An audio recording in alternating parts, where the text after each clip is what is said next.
दर्शक नमस्कार। हाम्रो साथी online television profile television and news media Nur 7 star यसै गरी इवान नेपालमा एक साथमा स्वागत गर्छु। म हरि उदासी। अहिले यतिखेर फ्रेममा देख्नुभएको छ उपत्यका ट्याक्सी व्यवसायी सङ्घका अध्यक्ष सानो पूर्व छाने मगर जो धेरै चिच्याउने कराउने र त्यो मजदुरहरूको आवाज उठाउँदै हिँड्ने र सहयोग पनि गर्ने विभिन्न ठाउँमा र त्यसै गरी धेरैपटक नाम लिनुहुन्थ्यो उहाँले, जुन आज भेट्ने मौका पाएँ। मैले जुन शरद चिटवाल दाई हुनुहुन्छ, नेपाल यातायात व्यवसायी राष्ट्रिय महासङ्घका महासचिव हुनुहुन्छ, शरद चिटवाल दाई पनि हुनुहुन्छ। दुवैजनालाई सर्वप्रथम स्वागत छु। स्वागत छ यहाँलाई। धन्यवाद। नमस्कार। आराम हुनुहुन्छ? ठिकै छ। आज एक्कासी भेट्नुभयो जुन राहत कार्यक्रममा, जुन पूर्व छाने दायित्व राहत कार्यक्रममा, जहाँ पनि दौडेर सबभन्दा पहिला पुगेर चामलको बोरा लिएर त्यो चामलको बदला च्यात्ने नै उहाँ हुनुहुन्छ। सर्वप्रथम उहाँ हुनुहुन्छ र यहाँलाई चाहिँ आज भेट्ने मौका पाएँ। जुन धेरै पटक यहाँको नाम लिनुहुन्थ्यो हाम्रो सानो दाइले, धेरै पटक नाम लिनुहुन्थ्यो। जस्तो नेपाल यातायात व्यवसायी राष्ट्रिय महासङ्घको हैसियतले कुरा गर्नुपर्दा जुन अहिले भर्खरै हिजो मात्र हामीले मजदुर दिवस मे 1 होइन मनायौँ। त्यो मजदुर दिवस मनाउँदै गर्दाखेरि मैले स्ट्याटस पनि लेखेको थिएँ, मजदुर भोकै मरिरहेका छन् तर हामीले चाहिँ यो मजदुर दिवस मनाइरहेका छौँ भन्दाखेरि त्यसको पहिला मलाई व्याख्या गरिदिनुहोस् न। मजदुर भोकै मरिरहेका छन्, यतिखेर आफ्नो व्यवसाय ठप्प छ। जुन ट्याक्सी चालक होस् अथवा बस चालक हुन् अथवा भोलि जुनसुकै यातायातका पनि जुन त्यो चालक रोइरहेको अवस्था छ, भोको पेट लिएर घरमा आफ्नो जान परिवारलाई भोकै राखेर चाहिँ एकदम दुःखी अवस्थामा छ भनेपछि यतिखेर हामीले जुन मजदुर दिवस मनाइरहँदाखेरि के अनुभव गर्नुभएको छ यहाँ? वास्तवमा सर्वप्रथम यहाँ सम्पूर्ण तपाईँ सञ्चारकर्मी मौकामा पनि आइपुग्नुभयो, तपाईँहरूलाई धन्यवाद दिन चाहन्छु। आज म एउटा राहतको कार्यक्रम पनि वितरण गर्दै हुन्थ्यो। यो गङ्गो क्षेत्रका मित्रनगर महिला दिदीबहिनीहरूको जो समूह छ, समाज उत्थान महिला सङ्घले जो कार्यक्रममा सानो भाइ जो उपत्यका ट्याक्सी व्यवसाय सङ्घको अध्यक्ष अनवरत रूपमा विभिन्न ठाउँमा व्यवसायको चाहिँ र मजदुरको सबैको नेतृत्व, स्वरोजगार अझ ट्याक्सीको स्वरोजगार बेसी छन्, 65% भन्दा ओभर त स्वरोजगार मजदुरहरू छन्, त्यसको पनि नेतृत्व गरेर काम गरिरहेको तपाईँहरूको सञ्चार क्षेत्रबाट पनि देखेको छु र नजिकबाट पनि भाइले चाहिँ सम्पर्क हामीलाई गरिरहेको हुन्छन् अध्यक्षले। र समग्र सिङ्गो देशको यातायात व्यवसायहरूको छाता सङ्गठन नेपाल यातायात व्यवसाय राष्ट्रिय महासङ्घको म नेतृत्व महासचिवको भूमिकामा म छु। र तपाईँले भनिरहँदा हिजो मात्र विश्व मजदुर दिवस 131 चाहिँ मनाइरहँदा मजदुरको अवस्थाको बारेमा यहाँको प्रतिक्रिया के छ भन्ने कुराको जिज्ञासा जो राख्नु भएको छ।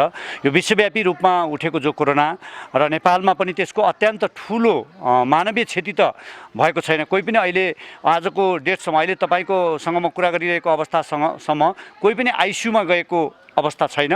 र सुखद पक्ष के भने आजसम्म अहिलेसम्म 59 जना कोरोना चाहिँ पोजिटिभ देखिएको अवस्था छ। 10-12 जना त पोजिटिभ देखिएर पनि फिर्ता भएर हस्पिटलबाट चाहिँ डिस्चार्ज भएर गएको सुखद परिस्थितिमा जो हामी कोरोनासँग विश्वव्यापी रूपमा नेपालमा तपाईँ हामी परिवारमा हामी होम क्वारेन्टाइनमै बसेर हामी जो भाइरससँग हामी लडिरहेका छौँ, जुधिरहेका छौँ, त्यसको मेडिसिन पनि त्यही नै भनेको छ, होम क्वारेन्टाइन नै भनेको छ। त्यसको भ्याक्सिन र स्वास्थ्य उठेको छैन त्यो अवस्था त्यो हो। त्यस कारणले त्यो अवस्थामा यसपटकको चाहिँ हरेकका आफ्ना आफ्ना किसिमका कार्यक्रमहरू थिए। त्यो कार्यक्रममा हिजो मात्र मजदुर विश्व जो दिवस मनाइरहँदा चाहिँ यो बाध्यात्मक परिस्थिति बस मजदुरहरू पनि चाहिँ जुन हिजोका दिनमा हर्ष उल्लासका साथ मजदुरका आवाजका विषयमा विभिन्न मजदुर ट्रेड युनियनहरूले मजदुरका हक अधिकार लिएर बसेका छात्र सङ्गठनहरूले उठाउने गर्नुहुन्थ्यो। सबैलाई भेला पारेर त्यो शुभकामना आदान प्रदान गर्नुहुन्थ्यो। त्यो शुभकामना दिने क्रममा हामी पनि कति ठाउँमा पुग्ने गर्थ्यौँ। हिजो चाहिँ तपाईँहरूको सञ्चार मिडिया मार्फत आफ्नो सामाजिक सञ्जाल मार्फत नै सबैलाई शुभकामना आदान प्रदान गर्ने भन्दा अर्को उपाय पनि भएन। मजदुर ट्रेड युनियनका नेताहरूले होस् या तपाईँ हामीले होस् या चाहिँ सरकारको निकाय सबैले त्यही नै गऱ्यौँ। र अर्को कुरा के भने मजदुरको दिवस मनाइरहँदा चाहिँ सडकमा हिँडेका मजदुरको विषय पनि कुरा उठान गर्नु र नितान्त मेरो यातायात क्षेत्र, म यातायात व्यवसायी क्षेत्रको 30औँ वर्ष यातायात क्षेत्रमा म अनवरत रूपले काम गरिरहेको हिसाबले मेरो चाहिँ सङ्गठित रूपमा रहेका मजदुरहरूले त धेरै तहमा चाहिँ आफ्नो कम्पनी प्रणालीबाट सवारीका साधन आज 40 दिनसम्म घर ग्यारेजमा थन्किएर त्यहाँ चाहिँ के भन्छ लेउ पलाउने के भन्छ र गाडीका त्यो पानीले कुहिएर चाहिँ टायरै पम्चर हुने, ब्याट्री चाहिँ ड्यामेज भएर ब्याट्री डाउन भएर गाडी स्टार्ट नहुने अवस्था हुँदा पनि कति सङ्गठित भएका नेपालभरिका कम्पनी प्रणालीले आफ्ना कर्मचारीहरूलाई सकेको सम्मको सहयोग गरेको छ।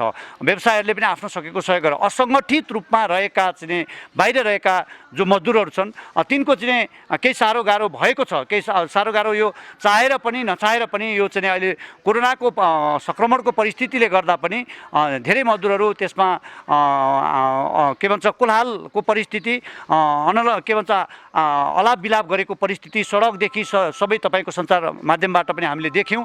र थुप्रै अन्य क्षेत्रका मजदुरहरू हाम्रो क्षेत्रका मजदुरहरूलाई त हामीले धेरै तहमा सेभ गरेर जस्तो चाहिँ सानो भाइले नै थुप्रै मजदुरहरूलाई चाहिँ सहयोग गरेको पनि देखियो। र नेपाल इत्यादि व्यवसाय राष्ट्रिय महासङ्घमा आबद्ध देशभरिका चाहिँ 200वटा कम्पनी प्रणालीहरूले नेपालभरि स्थानीय सरकार प्रदेश सरकारलाई नगद जिन्सी सबै किसिमले चाहिँ पनि त्यो सरकारको नीति बमोजिम सरकारको नीति के थियो भने चाहिँ वान डोर प्रणालीबाट राहत चाहिँ उपलब्ध गराउने भने अनुसार चाहिँ हामीले पनि हाम्रा स्थानीय सङ्घ संस्थाहरूले स्थानीय सरकार प्रदेश सरकारको खातामा त्यो चाहिँ राहत कोषको खातामा नगद पनि जम्मा गरेको अवस्था आयो। तर त्यो जम्मा गरिरहँदा हामीले के सोचेका थियौँ भने नेपालको ट्रान्सपोर्टले मजदुर सेक्टर होस् हाम्रो सेक्टर व्यवसाय सेक्टर होस् हामीले के सोचेका थियौँ भने त्यो राहत भनेको हाम्रो मजदुरले पनि पाउँछ र आम नागरिकले पाउँछ, अत्यन्त चाहिँ पीडित नागरिकहरूले पाउँछ, साँच्चीकै चुलो नबलेका मानिसहरूले साँच्चीकै पेट भोको भएका मानिसहरूले नि त्यो राहत पाउँछन्।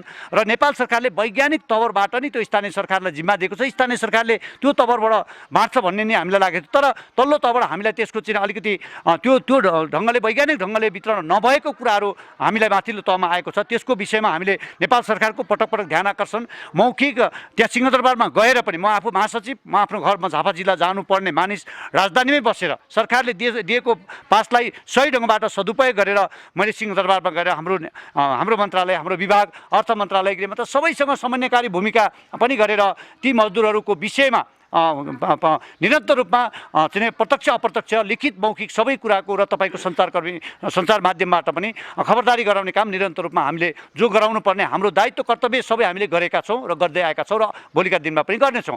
र अर्को कुरा के भन्छ भने मजदुर ट्रेड युनियनमा जति आबद्ध भएका मजदुर ट्रेड युनियनमा छन् ती मजदुर ट्रेड युनियनले पनि थुप्रै ठाउँमा गएर आफ्ना चाहिँ सदस्यहरूलाई बाँडेको वितरण गरेको पनि र तर अब मजदुर ट्रेड युनियनमा आबद्ध भएका व्यवसायमा आबद्ध भएका मानिस मात्रै बाँच्न पाउने त भन्ने पनि प्रश्न उठ्यो। यहाँ के भन्छ स्थानीय सरकारले पनि नागरिकता भएकालाई मात्रै दिने आफ्ना भोटरलाई मात्रै दिने भन्ने कुरा कति उठे।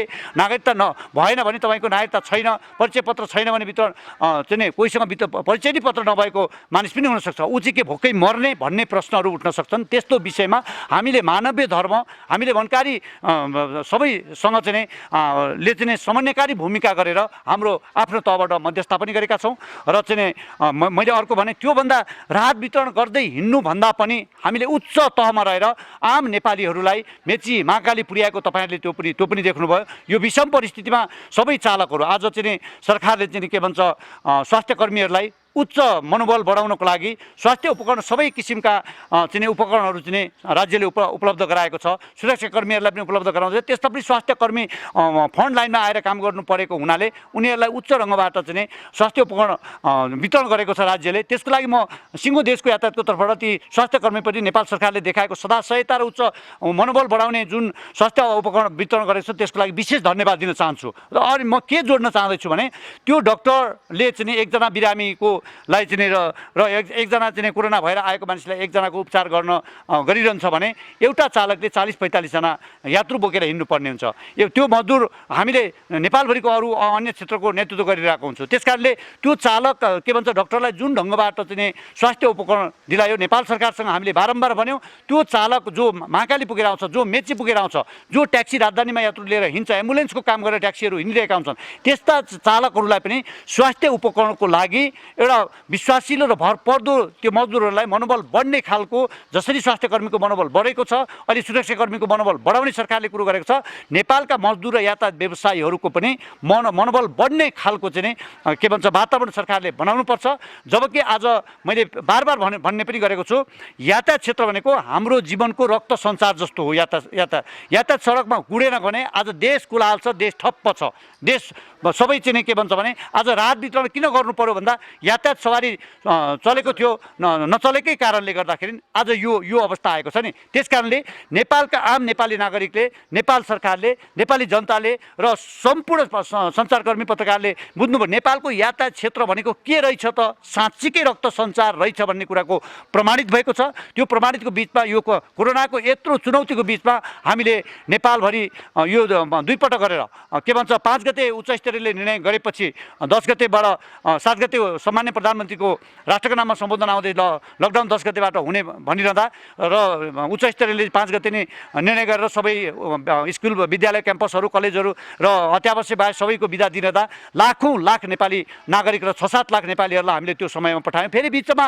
एउटा अन्यलता सिर्जना भयो र सरकारले एउटा होमवर्क पनि गर्यो फेरि पठाउने कि मान्छे सडकमा तपाईँले भने जस्तै मजदुर सडकमा हिँडेर जाने 5-6 दिनमा चाहिँ हिँडेर सडकमा काम गर्ने मजदुरहरू विभिन्न फ्याक्ट्रीमा र विभिन्न चाहिँ उद्योगहरूमा र विभिन्न हस्पिटलमा उपचार गरेर बाध्य भएर घर जानुपर्ने मानिसहरू हिँडेर गएको भिजुअल पनि तपाईँको सञ्चार माध्यम मिडियाले चाहिँ तपाईँहरूले हामीलाई सबैलाई देखाउनु भयो। त्यसमा पनि सरकारले हामीलाई गम्भीरतापूर्वक ढङ्गबाट छलफलमा बोलायो। हाम्रो माननीय मन्त्री वसन्त नेमाङले हामीलाई चाहिँ 9 गते फेरि पुनः छलफलमा पनि बोलाएको थियो। त्यो 10 गते हामीले फेरि सुझाव पनि दिएको थियो, तर त्यो सुझाव सबै पास हुन सकेन। पछिल्लो अवस्थामा 27 गते चैत्र 27 गते त्यो बाटोमा हिँडेको कुरा आइसकेपछि 27 गते चाहिँ के भन्छ गृह मन्त्रालयमा सचिवज्यूको अध्यक्षतामा काठमाडौँका सिडिओ प्रशासनहरू, काठमाडौँका सुरक्षा निकाय, नेपाल बेसी राष्ट्रिय महासङ्घ सरकारलाई सबैसँग छलफल पनि गरिरहेको थियो। छलफल गरिरहेको अवस्थामा फेरि एकचोटि मान्छे पठाउने हो कि भन्ने कुरामा हामीलाई छलफलमा बोलाएको थियो। तर प्रदेश प्रमुखहरूको चाहिँ र सरकार बिचको चाहिँ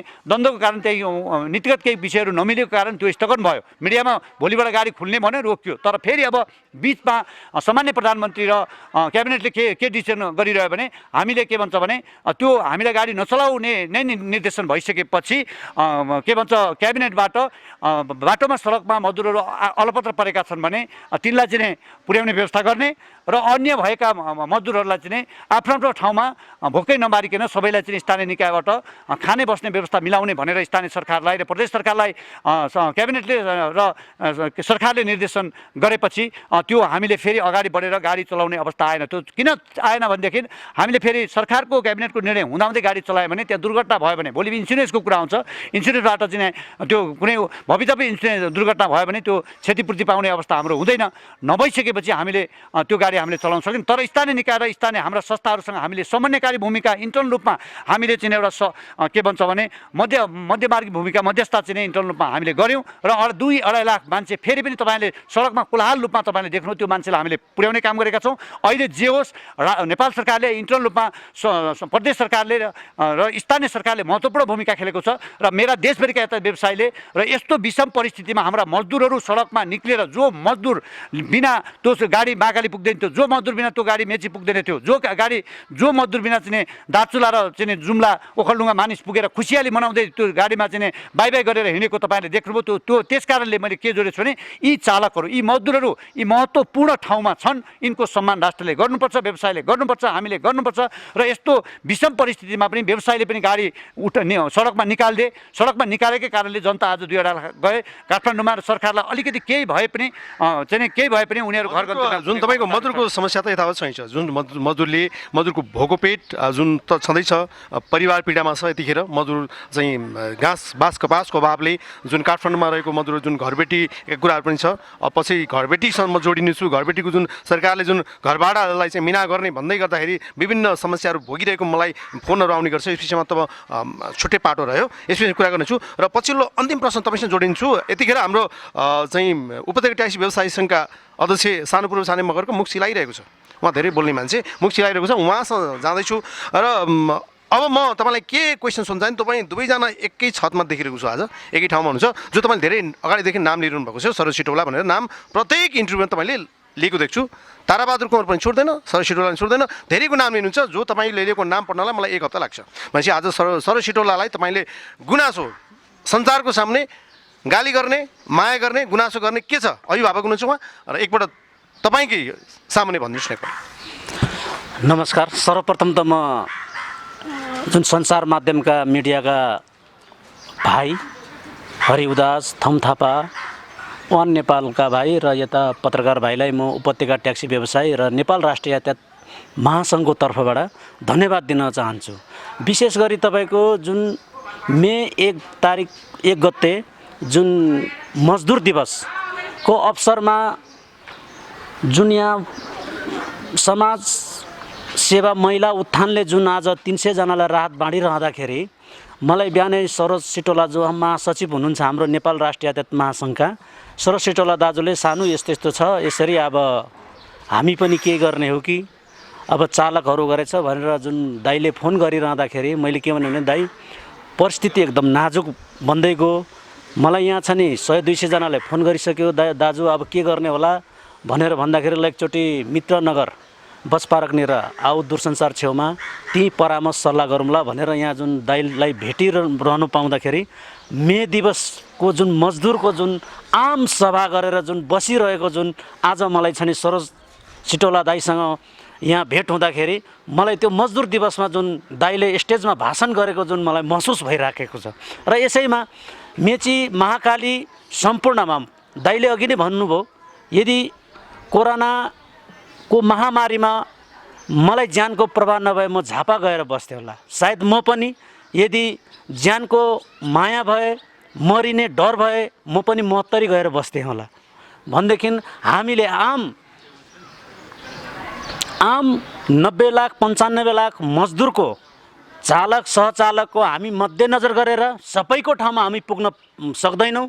हामीलाई आउँछन् विभिन्न किसिमका, कोहीले छ नि के भन्छन्, कोहीले के भन्छन्, जसको विवेक र जसको क्षमताले जति भ्यायो त्यति काम गर्ने हो। र हामीले हाम्रा चालक र सहचालकलाई पनि तपाईँको नहेरिकन हामीले अहिले छन् जुन ज्यामी ज्यालादुरी काम गरेर जुन भोक बसेर रोएका सुत्केरी अपाङ्गा असहायहरूलाई हामीले छ नि अहिले सहयोग गरिराखेका छौँ।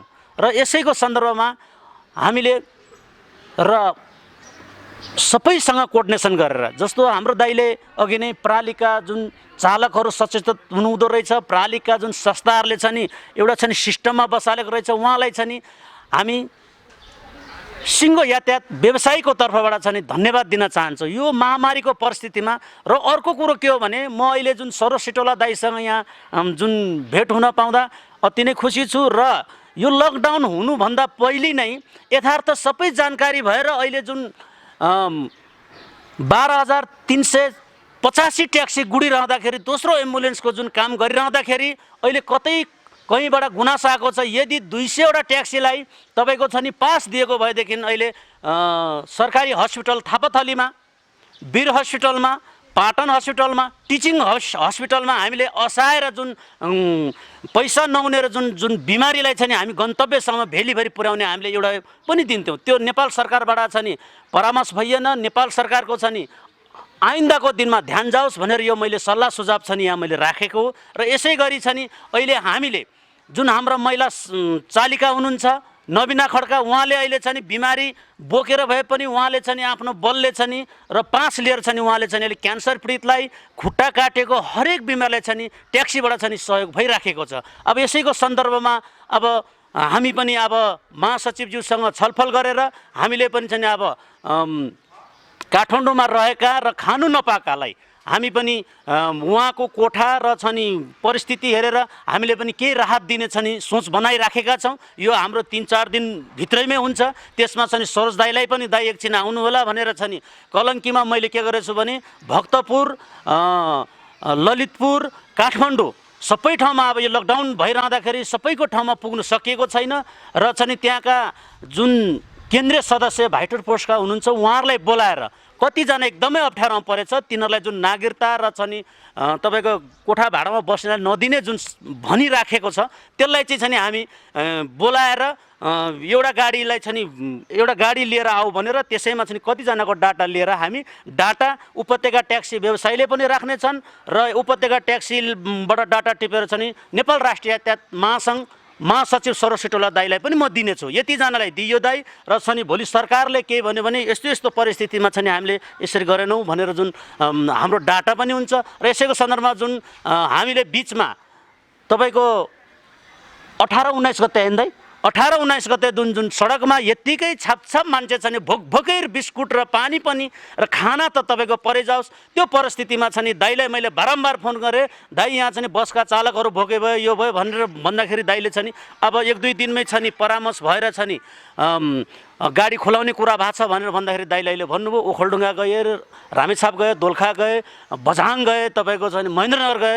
यसमा छ नि म सिङ्गो नेपाल राष्ट्रिय यातायात महासङ्घका अध्यक्ष योगेन्द्र कर्मचारी लगायत त्यहाँका जुन संस्थामा जुन भाइटर पोस्टमा हुनुहुन्छ उहाँहरूलाई म चाहिँ उपत्यका ट्याक्सी व्यवसाय तथा चालक सेवा समाजको तर्फबाट म धन्यवाद दिन चाहन्छु। किनभने भोकले यहाँ मर्नुभन्दा त आफ्नो घर र आफ्नो गाउँ गएर छ नि गिट्ठा भ्याकुर कोदो गुन्द्रुक खाएर बस्छन् भन्ने छ नि त्यो एकदम राम्रो कुरा गर्नुभयो। यसमा चाहिँ नि म हृदयदेखि नै म महासचिव सरस्वती टोलालाई म धन्यवाद दिन चाहन्छु। र अर्को कुरो जुन हामीलाई 39औं दिन आज लकडाउन भइरहँदाखेरि हामीले अहिले छ नि 2 गेडा 1 माना चामल नभएको अवस्थामा छ नि हामीले बैंकको ऋण र जुन बैंकमा जुन लगाइएको ब्याज छ नि यो हाम्रो असम्भव होला। यो म छ नि महासचिवज्यूलाई छ नि मैले ध्यानाकर्षण पनि गराउन चाहन्छु। र महासचिवज्यू ब्याज चाहिँ मिना हुनुपर्छ र केही छ नि 3-4 महिना छ नि पछि सार्नुपर्छ, कमाएर तपाईँको साउ ब्याज तिर्छ भनेर छन् जुन दाइ अस्ति मन्त्रालय जानुभयो। यही कुरा मैले तपाईँ बिचमै काटेँ, मैले यही कुरा गर्न खोजिरहेको थिएँ। अन्तिममा लगभग हामी कार्यक्रमको अन्तिममा पनि छौँ। एक चाहिँ कुरा अलिकति लामो भएको छ, हाम्रो वार्ता अलिकति लामो हुँदैछ र भनेपछि यही कुरा मैले सोध्न चाहेको थिएँ। जुन तपाईँको अहिले मैले भने जस्तो तपाईँले भन्नुभयो धेरै मजदुरहरू घरमा गएका छन्, धेरै मजदुरहरू किसानहरू जुन काम गर्ने जुन मजदुर हुन्छ पेसामा जुन यातायात पेसामा लाग्ने उहाँ घरमा गइसक्नु भएको छ, उहाँ गिठा भ्याकुर घरमा जे छ त्यो त खानुहुन्छ। तर उहाँले यही प्रश्न मैले अन्तिममा सोध्न चाहेँ, जस्तो उहाँले लोनमा लिएको जस्तो ट्याक्सी होस् अथवा बस होस् अथवा जेसुकै होस् कुनै पनि यातायातको जुन साधनलाई जुन किस्तामा लिएको कुरालाई जस्तो सरकारको ध्यान के रहन्छ? यहाँ चाहिँ तपाईँको नेपाल यातायात व्यवसायी राष्ट्रिय महासङ्घको जुन एउटा महासचिवको हैसियतले के त्यो ब्याङ्कको लोन अथवा ब्याजलाई मिना गर्न सक्ने स्थिति केही छ? पक्का पनि यो अत्यन्त मुलुक आक्रान्त छ, आर्थिक अवस्था अस्तव्यस्त र ध्वस्त भइरहेको परिस्थिति छ। मैले अघि पनि भने ब्याङ्कहरूले चाहिँ हाम्रो सवारी जो बसिरहेका छन्, ट्याक्सीहरू बसिरहेका छन्, बस मिनी बस ट्रकहरू बसिरहेका छन्, ती बसेका सवारी साधनको ब्याङ्कले ब्याज लिइरहेको छ, ब्याज किस्ता लिइरहेको छ, त्यो टेलिफोन गइरहेको छ, फोन गइरहेको छ। त्यो किन लिइरहेको छ? मानवीय हिसाबले पनि ब्याङ्कहरूले त्यसमा पक्का पनि गम्भीरतापूर्वक ढङ्गबाट बसेका सवारी साधनको पक्का पनि ब्याङ्कले चाहिँ लिनुहुन्न भन्ने म आशावादी छु। अर्को कुरा के भने नेपाल सरकारको नेपाल यातायात व्यवसाय राष्ट्रिय महासङ्घले हाम्रो माननीय मन्त्री बसन्त नेमाङज्यू यातायात व्यवस्था विभाग र मन्त्रालयलाई चाहिँ गएर नेपाल यातायात व्यवसाय राष्ट्रिय महासङ्घको अध्यक्ष लगायतको हाम्रो टिमले अर्थ मन्त्रालय हाम्रो यातायात सबै जो सरकारवाला मन्त्रालयहरू जो छन् सबैको लिखित र मौखिक भेटेर हामीले सबै किसिमको ध्यानाकर्षण गराएका छौँ। हामीले के 2-3वटा कुरा राखेका छौँ भने यो कोरोनाको परिस्थिति 25 गतेसम्मको लकडाउनको चाहिँ निर्णय सरकारले गरेको छ। 25 गतेभन्दा पछाडि कसरी जान्छ भन्ने कुरो त्यो अहिले हामी कसैले पनि भन्न सक्ने कन्डिसन छैन। र लकडाउनलाई केही हल्का सरलता गर्ने भनिरहँदा नेपालको ट्रान्सपोर्ट त अहिले चल्दैन। त्यो चाहिँ स्वास्थ्यको डिस्टेन्सको दूरी मिलाउँदा विश्व स्वास्थ्य होस् चाहे हाम्रो नेपाल सरकार होस् चाहे हाम्रो स्वास्थ्य मन्त्रालयले दिएको जो परिस्थिति छ, नेपालको सवारी साधन त अझ केही समय भर्खरै 25 गतेबाट लकडाउन खुल्यो भने पनि नेपालमा सवारी साधन चल्ने कन्डिसन छैन। किनभने यो चाहिँ हाम्रो अहिले भारतीय नेपालको धेरैभन्दा धेरै सिमाना चाहिँ भारतीय सिमाना छ, खुल्ला नाका छ। त्यसकारणले दिन प्रतिदिन चाहिँ भारतमा अत्याधिक मात्रामा चाहिँ कोरोनाको चाहिँ के भन्छ सङ्ख्याहरू मृत्यु सङ्ख्या र चाहिँ रोगको सङ्ख्या चाहिँ वृद्धि भएर गइरहेको छ, पोजिटिभ सङ्ख्या बढेर गइरहेको छ। त्यसमा चाहिँ चौतर्फी ढङ्गबाट भारत सरकार हाम्रो छिमेकी सरकार लागिरहेको छ। यता चाइनामा पनि त्यति राम्रो क्लियर बनिसकेको छैन भने त्यसको प्रत्यक्ष भारतको प्रत्यक्ष असर दक्षिण भेगको चाहिँ छिमेकी राष्ट्रको हामीलाई प्रत्यक्ष असर हाम्रो नेपालमा पनि पर्छ। त्यसकारणले लकडाउनलाई कसरी राख्छ त्यो प्रतीक्षाको घडी गरौँ। नेपाल सरकारले आफ्नो किसिमको सबै किसिमको संयन्त्रहरू अग्रिम रूपमा अपनाउनु पर्ने पछि अपनाउनु पर्ने स्वास्थ्य उपकरण व्यवस्थापन गर्नुपर्ने सबै कुराहरू नेपाल सरकारले पक्का पनि गर्दै होला, त्यो गर्नु जरुरी छ। तर नेपालको अर्थतन्त्रलाई बचाउनको लागि नेपालको यातायात क्षेत्र पहिला बचाउन जरुरी छ। त्यो मानेमा पनि नेपाल सरकारले अर्थ मन्त्रालयले हाम्रो अहिलेको चाहिँ जो बसेको गाडीको ब्याजलाई चाहिँ तत्काल रोकिने वातावरण बिना पुरा फेरि त्यो ब्याङ्क पनि हामीले डुबाउने कुरा आएन होइन। ब्याङ्क कतिसम्म अधिकतम कन्सिडर गरेर त्यो चाहिँ विन विन परिस्थितिमा होइन, त्यो ब्याङ्क पनि मर्नु भएन, व्यवसाय पनि मर्नु भएन। त्यो व्यवसाय भनेको ब्याङ्कको चाहिँ ग्राहक हुन् होइन, ती लक्ष्मी हुन् ती ब्याङ्कका। त्यस कारणले हाम्रा व्यवसाय लगानी गरेका व्यवसाय यदि बच्यो भने त्यो ब्याङ्क बच्ने हो। यदि होइन हामी चाहिँ पेलेरै जान्छौँ, व्यवसायलाई किन हामीले राहत दिने, ब्याज पनि नघटाउने भन्ने खालको कुरा आयो। र हामीले अर्को कुरा के भनेको छौँ भने अब किस्ता चाहिँ यो अहिले चैतदेखिको किस्ता चाहिँ लगेर असारमा बुझाउ भनेको छ, त्यसले हामीलाई झन् ढाड सेक्नेवाला छ। त्यो विषयलाई पनि हामीले लिखित मौखिक ध्यान आकर्षण गराएका छौँ। यो चाहिँ कोरोनाको सेटल नहुइन्जेलसम्म त्यो ब्याजलाई जस्तो चाहिँ मेरो गाडीले चाहिँ 5 वर्षको किस्ताको चाहिँ लोन मैले लिएको छु, कुनै ब्याङ्क या वित्तीय संस्था फाइनेन्सबाट लिएको छु 5 वर्षको भनेको 12/5 60 हुन्छ। 60 महिनाभन्दा उताको चाहिँ अरू 2-4 महिना 5 महिना 6 महिना 1 वर्ष कति थप्नु कतिसम्म असर गर्छ, त्यो असरलाई चाहिँ व्यवस्थापन गरेर किस्तालाई पछाडि सार्ने काम नेपाल सरकारले गर्नुपर्छ भन्ने दोस्रो नम्बर कुरा राखेका छौँ। र तेस्रो नम्बर कुरा हामीले के राखेका छौँ भने 1 वर्षको प्रत्येक सवारी साधनले बिमा तिरिसकेको हुन्छ, बिमाको प्रिमियम हामीले तिरेका हुन्छौँ। आज 39 दिन 40 दिन सवारी साधन ग्यारेजमा थन्केका छन्। त्यस कारणले बिमा कम्पनीहरूले पनि त्यो यातायात व्यवसायको चाहिँ रगत चुसिरहेको छ। हामीले बिमा समितिलाई ध्यान आकर्षण गराएका छौँ, बिमा कम्पनीको पनि म ध्यान आकर्षण गराउन चाहन्छु। तपाईँहरूले अहिले स्किम व्यवसायलाई स्किम दिनैपर्छ। बिमा कम्पनीले पनि जसरी राष्ट्र ब्याङ्क मार्फत अर्थ मन्त्रालय हाम्रा ब्याङ्कहरूले चाहिँ हामीलाई सुविधा दिनुपर्छ भन्ने हाम्रो जोरदार अनुरोध छ, माग छ। हुन त अन्य क्षेत्र पनि छ, मैले मेरो क्षेत्रको कुरा म गरिरहँदाखेरि त्यस कारणले प्रिमियम चाहिँ 39 दिनको प्रिमियम चाहिँ त्यो बसी नाफामा गयो। त्यस कारणले केही न केही इन्सुरेन्स कम्पनीहरूले बिमा समितिहरूले यो नचलेको समयको चाहिँ तत्कालभन्दा तत्काल त्यो चाहिँ हाम्रो समय अवधि अब कहिलेसम्म सेटल हुँदैन, यो कति दिनसम्म सवारी बस्छन् त्यो समयको चाहिँ अवधि बढाइदिनुपर्छ। बिमा समिति मार्फत इन्सुरेन्स कम्पनीहरूलाई यो नन लाइफ इन्सुरेन्स कम्पनीहरूलाई चाहिँ निर्देशन दिनुपर्छ भन्ने हाम्रा कुराहरू यो 3टा कुरा रहे।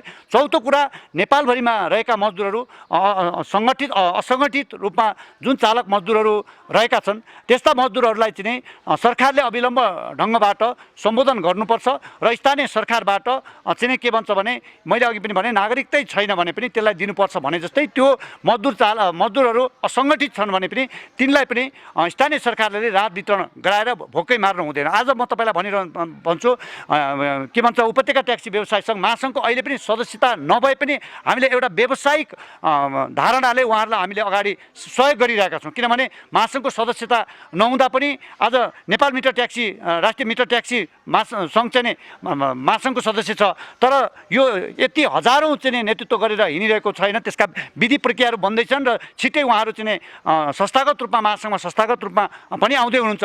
त्यो नहुँदा पनि हामीले उहाँहरूलाई एउटा व्यवसायको नाताले 24 घन्टा उहाँले भन्नु दाइको कहिले फोन उठेन कहिले के भएन पनि भन्नुहुन्छ नि, उहाँले हामीसँग आबद्ध नहुँदा पनि हामीले आफ्नो मानवीय आफ्नो चाहिँ पेसागत भूमिका निर्वाह गर्न कुनै ठाउँ हामीले कन्जुस चाहिँ राखेका छैनौँ। त्यो हामी अनवरत रूपमा हामी खट्नेछौँ, लाग्नेछौँ र नेपाल सरकारले कुनै पनि हालतले हाम्रो विषयलाई गम्भीरतापूर्वक ढङ्गबाट चासो लिएन यदि भने हाम्रा सबै सवारीका साधनका भोलिका दिनमा लगेर सबै ब्याङ्कमा सबै सरकारलाई चाबी बुझाएर ब्याङ्कमा लगेर सबै सवारी साधन हाम्रा जुन ब्याङ्कका चाहिँ लोन छन्, जुन फाइनेन्स र इन्सुरेन्स के भन्छ फाइनेन्सहरूका चाहिँ लोन छन्, ती लोन भएका चाहिँ सबै लगेर हामीले बुझाइदिनु पर्ने हुन्छ, ब्याङ्कमै लगेर गाडी राखिदिनु पर्ने हुन्छ। पछि अनि त्यो यदि 10 खरब लगानी छ नेपालको ट्रान्सपोर्टमा, 10 खरब लगानी डुब्नु भनेको नेपालका सबै ब्याङ्कहरू पनि डुब्नु हो। पछि फेरि यो गाडीहरू तपाईँहरूले त्यसै लानुहोस् भन्ने परिस्थिति पनि सिर्जना हुनसक्छ। मलाई विश्वास छ नेपाल सरकार अत्यन्त दूरदर्शी ढङ्गबाट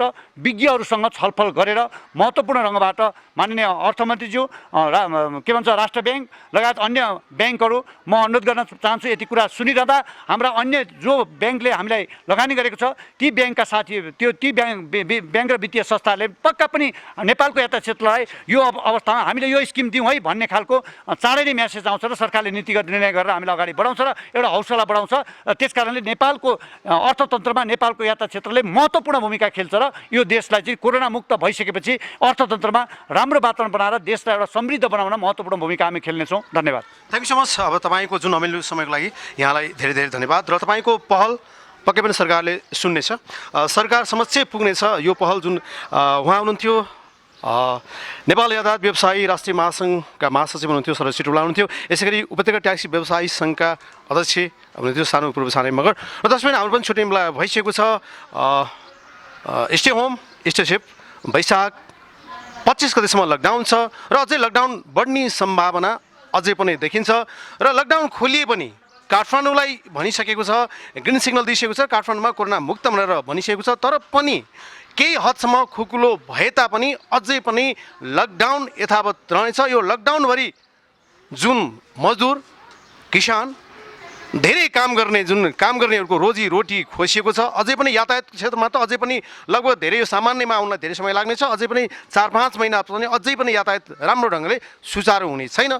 त्यति बेलासम्मको यो मजदुरको जिम्मा कसले लिने एउटा प्रश्न खडा भएको छ। दर्शक मजदुरको जिम्मा सरकारले लिने हो या यातायात व्यवसायी सङ्घका यसै गरी भने जस्तै अथवा ट्याक्सीको जिम्मा उपत्यका ट्याक्सी व्यवसायी सङ्घका अध्यक्ष पूर्व छाने मगरले लिने हो? यो भोलिको दिनमा हेर्न बाँकी छ। दर्शक तपाईँको दिन शुभ रहोस्, तपाईँको हरेक सोचहरू सकारात्मक रहोस् भन्दै बिदा हुन्छु। जय होस्, नमस्कार।